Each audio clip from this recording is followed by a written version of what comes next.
அனுபவம் இல்லைன்னா கேட்க மாட்டாங்க. சின்ன வயசுனா கேட்க மாட்டாங்க. ஒரு 40 வயசு ஆளுக்கு ஒரு 30 வயசுக்காரர் நல்லா சக்ஸஸ் ஆகிட்டாங்க. ஒரு வீடியோவில் ஒரு சக்ஸஸ் ஆகிட்டாங்க. ஈக்குவல் இப்போ பார்த்தீங்கன்னா அந்த 30 வயசுக்காரரும் ஒரு 7000 வீடியோ போட்டுக்கிறாங்க. இப்போ 40 வயசுக்காரர் ஒரு 7000 வீடியோ போட்டுக்கிறாங்க. அந்த 30 வயசுக்காரோட வீடியோ வந்து சக்ஸஸ் ஆகிடுச்சு. நல்ல ஒரு லெவலில் போகுது. ஒரு பாட்டுலேயோ ஒரு ஆட்டத்துலேயோ ஒரு விஷயத்தையோ அவங்க வந்து அந்த 40 வயசு ஆளுக்கு அட்வைஸ் பண்ணால் கேட்பாங்களான்னா அதுவும் கேட்க மாட்டாங்க. ஏன்னா இவங்களோட கண்டென்ட் வேறு இருக்குது, அவங்களோட கண்டென்ட் வேறு இருக்குது. என்னங்க ஒரு வித்தியாசமாக இருக்குது, நம்ம புரிஞ்சுக்க முடியலையே அப்படின்னு நினைக்கலாம். இவங்க வாழ்க்கையோட கண்டென்ட்டை போட்டிருப்பாங்க. அந்த வயசு அந்த 10 வயசு டிஃப்ரெண்ட்டுக்கு அந்த 10 வயசு டிஃப்ரெண்ட்டில் அவங்களோட வேலைத்தன்மை இருக்குது. அவங்க கற்றுக்கிட்ட பாடம் வேறு மாதிரி இருக்குது. நீ ஒரு என்டர்டெயின்மெண்ட்டாக ஒரு பாட்டு சம்மந்தமாக அதை பற்றி போட்டிருப்ப, அது உனக்கு பிடிச்சி பண்ணியிருப்ப, உனக்கு அதில் ஒரு டைரக்டிங் பண்ணியிருக்கலாம், அதில் ஒரு விஷயம் தெரிஞ்சுக்கலாம், அதில் ஒன்று கற்றுருக்கலாம், அதன்படி நீ போட்டிருப்ப. இவங்க கண்டென்ட் வந்து வாழ்க்கை கண்டென்ட்டாக இருக்குது. ஒரு சில விஷயங்கள் எப்படி வாழலாம், எந்த மாதிரி இருக்கலாம், எப்படி போகலாங்கிற கண்டென்ட்டை அழகாக எடுத்து வச்சுருப்பாங்க. இந்த கண்டென்ட்டுக்கு அவனுக்கு புரியாது, அவனோட கண்டென்ட் இவருக்கு புரியும். அது தேவையில்லாது, அது பண்ணு, அது வேஸ்ட்டு. அது போக அவனுக்கு அது செட் ஆகும், நமக்கு அது செட் ஆகுன்னு விலகி போகக்கூடிய அவருக்கு நீ சொல்கிறது இதை வந்து ஏற்றுக்க மாட்டாங்க. அந்த எக்ஸ்பீரியன்ஸ் பர்சனை ஏற்றுக்க மாட்டாங்க. வயசானவங்க ஏற்றுக்க மாட்டாங்கன்னா அந்த கண்டென்ட்டு வேறையாக இருக்குது. ஒரு பாட்டு ஒரு ஆட்டம் உன்னோட கண்டென்ட்டாக இருக்குது. அதாவது இவரோட வாழ்க்கை தத்துவம் ஒரு கண்டென்ட்டாக இருக்குது, மார்க்கெட்டிங் ஒரு கண்டென்ட்டாக இருக்குது, ஒரு விளையாட்டு ஒரு கண்டென்ட்டாக இருக்குது, டான்ஸு அவருக்கு உண்டான டான்ஸ் ஸ்டெப் ஒரு கண்டென்ட்டாக இருக்குது. ஒரு பாட்டுக்கு 10 விதமான டான்ஸ் ஸ்டெப் இருக்குது. அதை அவன் பார்க்கும்போது அதே மாதிரி இருக்குது. அப்படி கிடையாது. அந்த ஸ்டெப்புங்கிறது வந்து டான்ஸ் ஸ்டெப்புங்கிறது வாய் அசைக்கிறது, கை அசைக்கு, கை நுழைவு, கால் நுழைவு எத்தனை இருக்குது. ஒரே டான்ஸ் மாதிரி தான் இருக்குது. அதில் 20-30 டான்ஸ் ஸ்டெப்பு வித்தியாசமாக இருக்குது. அதையெல்லாம் கவனிக்க மாட்டான். அவனோட நோக்கம் அந்த 10,000 டான்ஸு 1000 பாட்டு வெவ்வேறு விதமான வாய்ஸில் பாடியிருந்தாலும் சரி பாடாட்டியும் சரி அவனோட டைரக்டிங் பண்ணியிருக்கலாம். ஏன்னா இவங்க பாடுறது அவனுக்கு புதுசாக தெரியாது. ஏன்னா அவன் பாட்டு ரொம்ப நாளாக ஆக்டிவிட்டி பண்ணி அவன் அதுலேயே ஊறி அவனுக்கு அது பெட்டராக தெரியும். மற்றவங்க பண்ணுறது பெட்டராக தெரியாது. ஏன்னா இவங்க பண்ணுறது பெட்டர் தான். இந்த பெட்டர் ஆப்ஷன் யார் கரெக்டாக கொடுப்பாங்கன்னா இவங்களோட சீரியஸ் லெவலில் இருக்கிறவங்க. ஒரு பாட்டு சொன்னாலும் சரி, ஒரு ஆட்டம் சொன்னாலும் சரி, அது சொன்னால் இது சரியில்லைன்னு சொன்னால் தம்பி நான் அதுக்கு முயற்சி செய்யலை, நான் வேறு என்னோடய ஹெல்த்துக்கு வேண்டி யாருன்னு சொல்லிட்டு அது விலகிட்டு போயிடுவாங்க. கொஞ்ச நாள் அப்படியே போக பெரிய பெரிய டான்ஸ் மாஸ்டர்களெல்லாம் பார்த்துட்டு இந்த பையன் ஓரளவுக்கு நல்லா ஆடுறா, அப்படியே இந்த 30 வயசு பையன் நீ டைரக்டிங் பண்ணி நீ பாடி நீ அதில் செக்ஷன் வச்சு அது ஒரு பக்கம் போய் அவருக்கு சினிமாவில் அது உள்ளீடு செய்யறதுக்கு 50 வயசு ஆயிரு. இவங்க ஆடுறது 40 வயசில் இப்படி ஆடுறானே ஒன்றுமே கேட்காம இவன் பாட்டுக்கு ஆடுறான், இவனுக்கு வர்றது ஆடுறான்னு சொல்லிட்டு பெரிய பெரிய டான்ஸர்லாம் பார்த்து அவனுக்கு தகுந்த வாய்ப்பு அந்த பெரிய டான்ஸர் கொடுப்பாங்க. அது அந்த டைரக்டிங் பண்ணுறாங்களேங்க சக்ஸஸ் ஆகி வீடியோ சக்ஸஸ் ஆகி அவன் வந்து பண்ண முடியாது. இது தெரியாது நிறைய பேத்துக்கு, இது புரியாது. என்னடா நம்ம இவ்வளோ பண்ணிக்கிறோம், அவர் லைட்டாக பண்ணுறாரு, ஒன்றவே ஆடின மாதிரி இருக்குது அப்படின்னு பார்ப்பாங்க. வழியாக அதில் நிறைய டான்ஸ் ஸ்டெப்பு, நெளிவு சுழிவு, நிறைய கண்டென்ட் எல்லாமே இருக்குது. அது தெரிஞ்சுக்கவே மாட்டானுங்க. நான் சொல்கிறது ரைட்டு அப்படின்னா என்ன சொல்கிறது ரைட்டு? ஒரு விஷயம் இருக்குது. இப்போ சென்னை பாஷையாகட்டும், கொங்கு மண்டல பாஷையாகட்டும், இதுலேயே வந்து நிறைய இன்டென்ட் இருக்குது, நிறைய புரியாது இருக்குது, நிறைய விளக்கம் இருக்குது, நிறைய அர்த்தம் இருக்குது. இது யார் சொல்கிறாங்க? இந்த யார் அர்த்தத்தை எடுத்து கொடுக்குறாங்க? ஒரு விஷயத்தை சொன்னாங்கன்னா அது தெளிவுற விளக்கம் அந்த ஊருக்காரக்கே தெரியாது. அது கிளியராக எடுத்து சொல்லும் போதே பெரிய விஷயம். அது நல்லா தெளிவாக ஒரு விஷயத்தை தெரியும். எல்லா ஊருந்த ஒவ்வொரு ஊர்லேயுமே அந்த கண்டென்ட்டு வார்த்தைகளில் வந்துட்டு தெளிவாக விளக்கமாக யாரும் சொல்ல மாட்டாங்க. பள்ளிவாதியார் சொல்லுவார். அந்த பள்ளிவாதியாருக்கே சிலது ஒரு இவங்க பேசுறது நல்லா ஆச்சரியமாகவும் அதிசயமாகவும் இருக்குது. அப்போ வந்து கேட்டு தான் தீருவாங்க. அது இது பண்ணக்கூடாது, அது பண்ணக்கூடாது, இது பண்ணக்கூடாது, அது பண்ணக்கூடாதுன்னு சொல்கிறக்கு நீ வந்துட்டு அந்த கண்டென்ட்டில் ஒரு ஷார்ட் ஃபிலிமோ ஒரு 50 ஃபிலிமோ எடுத்தாலும் சரி, இவங்க ஷார்ட் ஃபிலிம் எடுக்கிறது அதுக்கு இது கேட்கக்கூடாது. ஓகேவா? எனக்கு கேட்கவும் கூடாது. அதுபோக நம்ம வந்துட்டு எல்லாமே நம்மளுக்கு தெரியும், நம்ம ஒரு லெவலில் இருக்கிறோம், நம்ம போட்டால் பார்க்குறாங்க, நம்மளுக்கு வியூ வருது, ஒரு மோஜில் வியூ வருது, ஒரு யூடியூப்பில் வியூ வருது, ஒரு இன்ஸ்டாவில் வியூ வருது, இவங்களுக்கு வரல, நமக்கு தெரிஞ்ச கருத்து சொல்லான்ட்டு அந்த 30 வயசுக்காரர் இவங்களுக்கு அட்வைஸ் பண்ணி பார்க்கலாம். பருப்பு வேகாது, கேட்க மாட்டாங்க.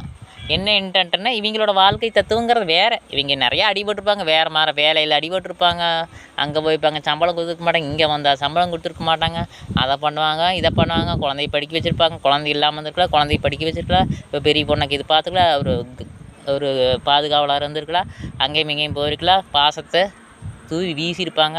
பாசத்தை வீசுனால பாசத்துக்கு வேண்டியுமே பாசம் காட்டாதேன்னு கூட பேசிக்கலாம் சொந்தக்காரரு. இப்படி பல்வேறு விதமான விஷயத்த பல்வேறு விதமாக அடிபட்டிருப்பாங்க. அந்த பாசத்துலேயும் அடிபட்டிருப்பாங்க, ஒரு குழந்தையிலையும் அடிபட்டிருப்பாங்க, ஒரு சின்ன பசங்க கூட்டம் அடிபட்டிருப்பாங்க, ஒரு பெரிய ஆளு கூட்டம் அடிபட்டிருப்பாங்க. எப்படியோ வாழ்க்கையை தட்டி தட்டி போய் அவனோட வாழ்க்கையை வாழ்ந்துட்டுருக்க அந்த 40 வயசுக்காரன் அந்த 30 வயசுக்காரன் சொல்கிறத கேட்க மாட்டான். ஏன்னா இவனோட அனுபவம் வேறு, அவனோட அனுபவம் வேறு. நீ வெற்றியான அனுபவத்தவே விட்டுருப்ப, இவன் தோல்வியான அனுபவத்தவே விட்டுருப்ப. நீ வெற்றி பெற்றதை நானும் வெற்றி பெற்றேன், அவருக்கும் சொன்ன வெற்றி பெற்று நீ சொல்லலாம். ஏன்னா உன்னோட அனுபவங்கிறது வேறு. உன்னோட கண்டென்ட்டு அவர் எட்டு வர முடியாது, அதே மாதிரி டான்ஸ் ஆட முடியாது, அதே மாதிரி பாட்டு பாட முடியாது. உன்னோட வாய்ஸ் வேறு, உன்னோட அனுபவம் வேறு, அவரோட அனுபவம் வேறு அனுபவத்தில் வேறு மாதிரி மக்களுக்கு சொல்லி புரிய வைக்கக்கூடியன்னு நினைக்கக்கூடிய அந்த 40 வயசுக்காரரு 30 வயசுக்காரர் நீ திறமையாக இருந்தாலும் அது கேட்க மாட்டாங்க. திறமை இல்லைனாலும் சுத்தமாக கேட்க மாட்டேன், திறமையாக இருந்தாலும் கேட்க மாட்டான். உன்னோட கண்டென்ட் வேறு, என்னோட கண்டென்ட் வேறு போயிட்டே இருப்பாங்க. நீ என்ன சொன்னாலும் இப்படி பண்ணணும் அப்படி பண்ணணும்னு நான் கேட்க மாட்டேன். ஏன்னா வெற்றி பெற்றிருக்கிற நீ வெற்றி பெற்றதை மாறையாக தான் பேசுவேன், வேறு ஒன்றும் பேச முடியாது. அவன் தோல்வி பெற்றிருக்கான், அவன் தோல்வி பெற்றதும் நீ வெற்றி பெற்றுட்ட அப்படின்ட்டு உன்னை பார்த்துட்டு உன் கூட வர மாட்டான். ஏன்னா அவனுக்கு இருக்கிற திறமை, அவனுக்கு இருக்கிற மூளை, அவனுக்கு இருக்கிற விஷயம் எல்லாமே ஒரு தேடுதலாக இருக்குது. நீ சொல்லித்தே அவன் போடணும் கிடையாது. அவன் ஒவ்வொன்றும் பண்ணுறது புதுசு புதுசாக இருக்குது. நீ ஒவ்வொன்றும் பண்ணுறது யாராச்சும் பார்த்து பண்ணியிருப்பேன். அதை பார்த்து ஒரு படத்தை பார்க்குற, அந்த படத்தையே பார்த்து அந்த படத்தை சாயில் வேறு எதுவும் போட்டுருவேன். இவன் படத்தையும் பார்க்க மாட்டான், ஒன்றும் பார்க்க மாட்டான், பேப்பரும் படிக்க மாட்டான், ஒன்றும் படிக்க மாட்டான். இவன் பேசாத நிறைய பேர் கேட்பாங்க, ஏன்னா சக்ஸஸ் ஆகாமல் இருந்திருப்பான். ஆனால் இவன் ஒரு கண்டென்ட்டு, இவன் ஒரு சென்டென்ஸ், இவன் ஒரு அறிவுரை, இவன் ஒரு புத்தகம், இவன் ஒரு பாடம், இவன் ஒரு அறிவுரை, இவன் ஒரு வியத்தகு மனிதன், இவன் ஒரு திறமையானவன், இவன் அனுபவம். பயங்கரமான ஆள். வெற்றி பெறக்கு சிறிது காலம் பிடிக்கும். வாழ்க்கை பேசும், உலகம் பேசும், இந்தியா பேசும், எல்லா மனிதரும் பேசுவாங்க, பேச வைப்பான். புரிந்தவர்கள் பார்த்துட்டு நினைப்பான், புரியாதவனை தூக்கி அக்கடை போடுவான், புரியாதவனை தூக்கி பிளாக்கில் போடுவான். புரிஞ்சவன் ஃபாலோ பண்ணிட்டு, புரிஞ்சவன் சப்ஸ்கிரைப் பண்ணிட்டு, புரிஞ்சவன் கமெண்ட் பண்ணிட்டு, புரிஞ்சவன் லைக் பண்ணிட்டு, புரிஞ்சவன் ஷேர் பண்ணிட்டு, இப்படித்தான் அவனோட மனதில் எண்ணத்தில் இருக்கக்கூடிய ஒரு நிலைமையாகவும் ஒரு சென்டென்ஸாகவும் இருக்குது. ஏன்னா நீ அப்படி இல்லை, கமெண்ட் பண்ணுறேன் பண்ணிட்டு, கமெண்ட் பண்ணாதான் வாழ்க்கை நல்லாயிருக்கு. தெரிஞ்சதை சொல்லிட்டு தெரியாத சொல்லிட்டு அவன் தான் ஃபாலோவர்ஸ் உனக்கு வந்து என்ன பண்ணுறது, எந்த நேரத்தில் உனக்கு காப்படிப்பான்னு உனக்கே தெரியாது. நிறைய பேர் இந்த நீ உன்னோட குளிருக்கு நான் ஊறுகாயான்ட்டு ஏகப்பட்ட வீடியோவில் கமெண்ட் பண்ணிகிட்டே இருப்பாங்க, கசாமசான்னு. அந்த கமெண்ட் எதுக்கு, அதை பார்க்குறக்கு ஒரு சிலர் வந்து அதை லைக் வாங்கிட்டு வராங்க. லைக் எனக்கு ஏன் வாங்குறேன், அதில் என்னையே கிடைக்கும், ஒன்றும் கிடைக்காது. என்ன தான் மனுஷனுங்க இதில் என்ன தான் மைண்டில் மூளை இருக்குன்னே தெரியல நிறைய பேர்த்துக்கு. கரெக்டுங்களா? அந்த 30 வயசுக்கு நீ என்ன தான் இன்டென்ட்டு நீ காட்டினாலும் இவன் உன்னை கேட்க மாட்டான். ஏன்னா இவனோட அனுபவங்கள் வேறு. எல்லாமே ஒரு மனுஷன் நான் என்ன பேசணும்னு புரிஞ்சுக்கணும். அந்த புரியாத வரைக்கும் அவன் எனக்கு வந்து ஃபாலோவர்ஸாக வேண்டாம், சப்ஸ்கிரைபராக வேண்டாம்பேன். அவனோட ஃப்ரெண்டவே ஏன்டா லைக் பண்ணேன்னு கேட்பான். அந்த மாதிரி ஒரு கண்டென்ட்டை நீ புரிய வைக்கணும்னு பிளான் பண்ணே இப்படி அவன் புரிஞ்சவன் தான் அவன் சக்ஸஸ் ஆகாமல் இருந்திருக்கான். ஏன்னா அவனோட இன்டென்ட்டு, அவனோட உள்ளீடெல்லாம் உண்மையாக இருக்க பட்சத்தில் நீ சொன்னால் கேட்க மாட்டான். அவனை விட அதிகமான அனுபவம் இருக்கிறீங்க, அதிகமான விஷயம் இருக்கிறீங்க. அதை பார்த்து கூப்பிடும் பொழுது அதை ஏற்றுக்கொள்வான். அனுபவம் எல்லாம் சிறந்த அனுபவம். சிறந்த அனுபவம் ஒருபோதும் வெல்லும். எப்பவும் வெல்வது சிறந்த அனுபவம். அனுபவம் இல்லாதையா, ரொம்ப சிரமப்படுறியா, ரொம்ப கஷ்டப்படுறியா அப்படி நீ இன்டென்ட் வந்து இவனை கூட கேட்கலாம். இல்லை, கஷ்டமெல்லாம் கிடையாது. என்னோடய வாழ்க்கை கதை, என்னோடய மோட்டிவேஷன் விஷயத்தை நான் சொல்லிகிட்டு இருக்கிறேன். கேட்காட்டி நான் போகிற வேலைக்கே போகிறேன். எனக்கு கிடைச்ச வாய்ப்பு, என்னோடய வாய்ப்பு கிடைச்சா நான் அதில் வந்து சக்ஸஸ் பண்ணுறேன், இல்லைன்னா விட்டுறேன். என்னோடய வேலைப்பாட்டு போய்க்கலாம். எனக்கு விளையாட்டு தெரியும், ஆட்டம் தெரியும், பாட்டம் தெரியும், படிப்பு தெரியும், ஏதோ வேலை, ஏதோ ஒரு கடை, ஏதோ ஒரு வியாபாரம், ஏதோ ஒரு மார்க்கெட்டிங் நான் பொழைச்சிக்கிறேன். என்னோடய வாய்ப்புக்கு தகுந்த வாய்ப்பு வந்தால் போய்க்கிறேன். நீ சொல்லி எனக்கு வாய்ப்பு வர வேண்டாம்.